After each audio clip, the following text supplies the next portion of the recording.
যুদ্ধবিরতি চুক্তি লঙ্ঘন করে ইরানের উপর হামলার ঘটনায় ইসরায়েলের প্রতি বেশ ক্ষুব্ধ হয়ে উঠেছেন যুক্তরাষ্ট্রের প্রেসিডেন্ট ডোনাল্ড ট্রাম্প।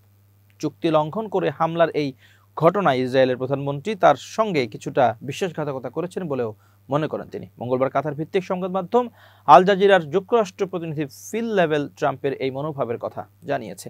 পশ্চিমা সামরিক জোট ন্যাটোর সম্মেলনে অংশ নিতে ইউরোপ সফরের আগে ওয়াশিংটনে সাংবাদিকদের সঙ্গে আলাপকালে ইসরায়েলের প্রতি চরম ক্ষোভ প্রকাশ করে প্রেসিডেন্ট ডোনাল্ড ট্রাম্প।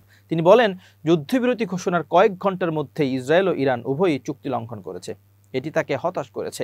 ইউরোপ সফরের আগে ইসরায়েল ও ইরান প্রসঙ্গে কথা বলার সময় ট্রাম্প ক্ষোভ প্রকাশ করেন। লাভেল বলেন, তিনি ইসরায়েল ও ইরান উভয়ের উপর ক্ষুব্ধ ছিলেন, তবে এটা স্পষ্ট বোঝা যাচ্ছিল অতিরিক্ত যে ক্ষোভ সেটা ছিল ইসরায়েলের প্রতি। আল জাজিরার এই প্রতিনিধি বলেন, ট্রাম্প স্পষ্টভাবেই নেতানিয়াহুর আচরণে ভীষণ বিরক্ত এবং হয়তো বিশ্বাসঘাতকতা অনুভব করছেন।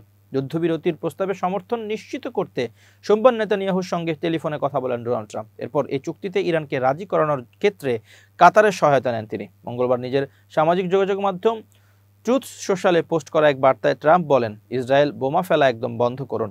যদি আপনারা এটা বন্ধ না করেন তাহলে তা হবে যুদ্ধবিরতির গুরুতর লঙ্ঘন।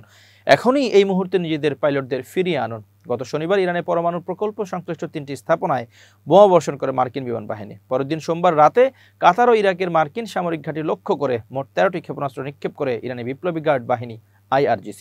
এই হামলার কয়েক ঘন্টা পর ইরানের সঙ্গে ইসরায়েল ও যুক্তরাষ্ট্রের যুদ্ধবিরতি ঘোষণা করেন ট্রাম্প।